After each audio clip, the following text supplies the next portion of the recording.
Hi everyone, welcome to my channel and to the Advanced Cartoon Character Rigging in 3ds Max course. In this lesson, we will create a jawbone and synchronize its work with the head's squash and stretch effect. Let's start right away by creating the jawbone. Switch to the left viewport to position the jaw precisely.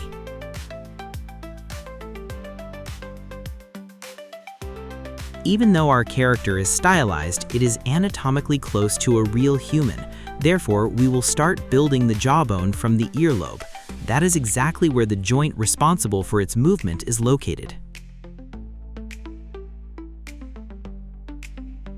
It is not a problem that the jawbone intersects with the head bone.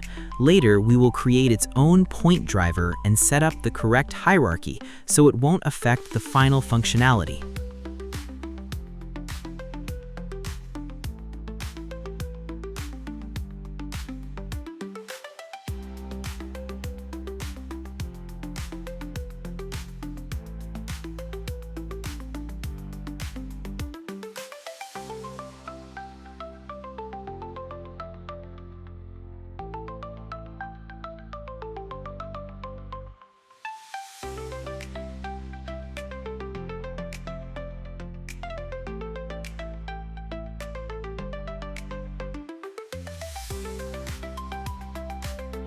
Now we need a separate head model for testing. We will use it to set up the squash and stretch synchronization. I will simply clone the main character and delete the body polygons, leaving only the head.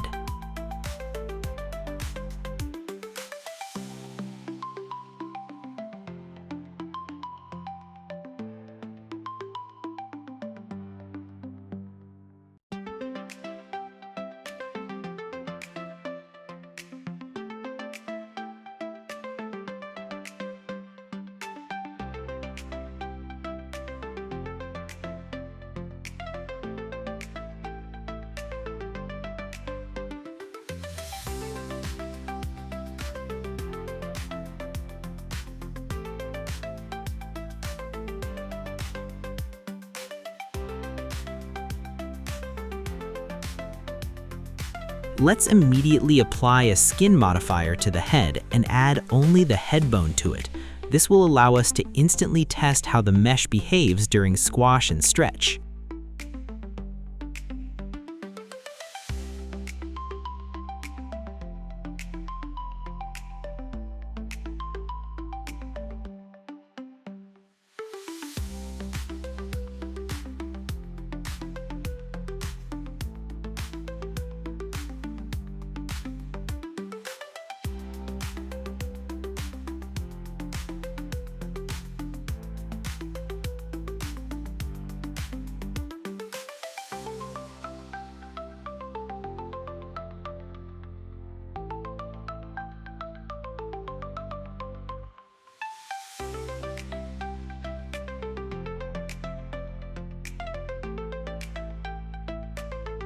As you can see, the effect looks very cool. We have added that cartoonish feel to the model, which was our goal. This will give us great flexibility during facial animation and allow for more expressive movements.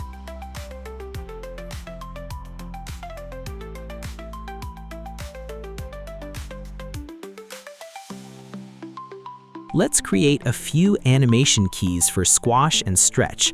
This is necessary to check the jaw's behavior and understand how accurately it is synchronized with the head's deformation.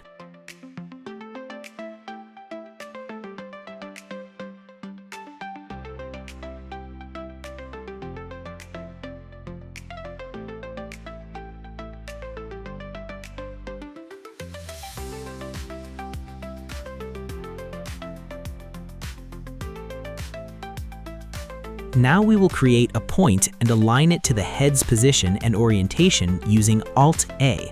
This helper will read the squash and stretch data from the head and broadcast it to the rest of the rig.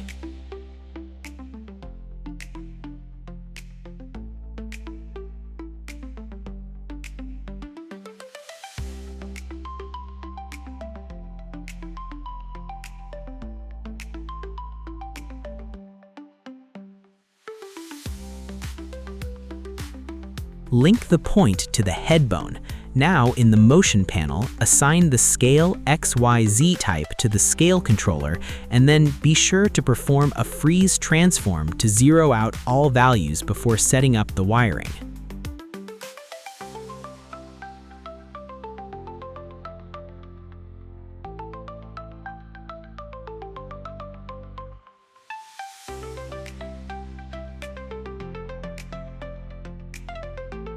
Scrubbing the timeline, we see that our point deforms only horizontally. This makes sense because we set up squash and stretch for the head bone only on the Y and Z axes. Its vertical stretch is driven by a look-at constraint, which means we need to write a separate expression for the point's vertical axis. Select our point, go to the Motion panel, and assign a float expression controller to the X-axis. I am pasting a ready-made expression. Let's quickly break down how it works. So 1 plus upper minus lower times 0.1. What does this mean? 1 is the base scale. If the controllers do not move, the value remains equal to 1. Upper minus lower is the difference between our controller's positions. It shows how far one part of the head has moved from the other. 0.1 is the coefficient that softens the effect. We are taking only 10% of this difference to keep the deformation smooth and natural. Now we will create two variables, upper and lower. Simply copy the names and assign them in the controller window to link the formula to our objects.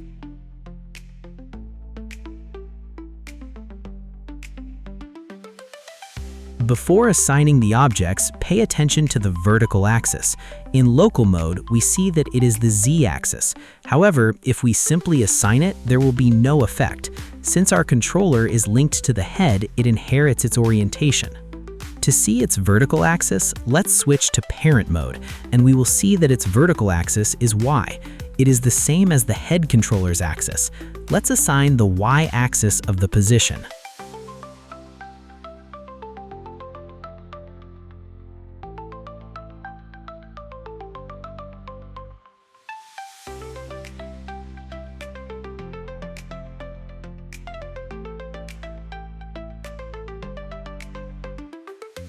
We can notice that our point stretches a bit more than the head bone. This is clearly visible when the point goes past the edge of the head bone's rib. We need to adjust this for perfect synchronization. To achieve an exact match, we will gradually decrease the 0.1 value until we find the precise coefficient where the point and the bone move in unison.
Now, let's temporarily link the jawbone to our point.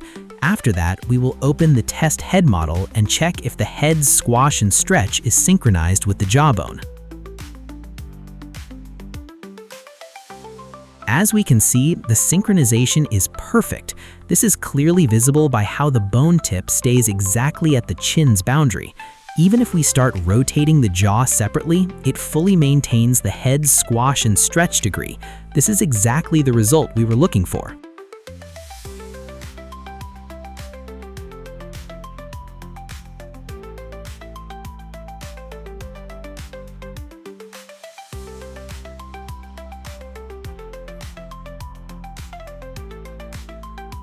Now, let's add the jawbone to the skin modifier of our test head.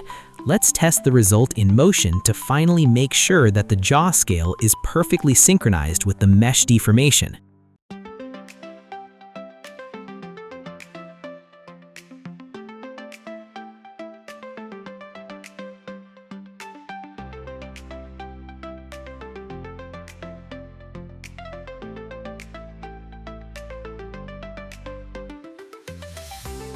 We don't need to skin the entire jaw right now. It is enough to add a few vertices to the jaw's envelope to see the result. If there is an error in the system, even these few points will immediately show a desync.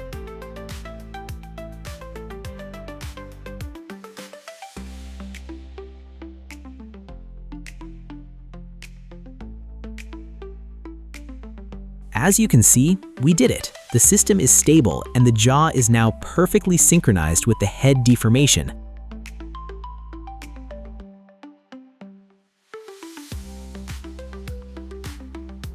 That's all for today. In the next lesson, we will create the rig for the eyebrows, nose, and ears, and easily synchronize them with the head squash and stretch as well. Don't forget to like and leave comments. It lets me know that I'm not doing this work in vain. See you in the next video. Bye.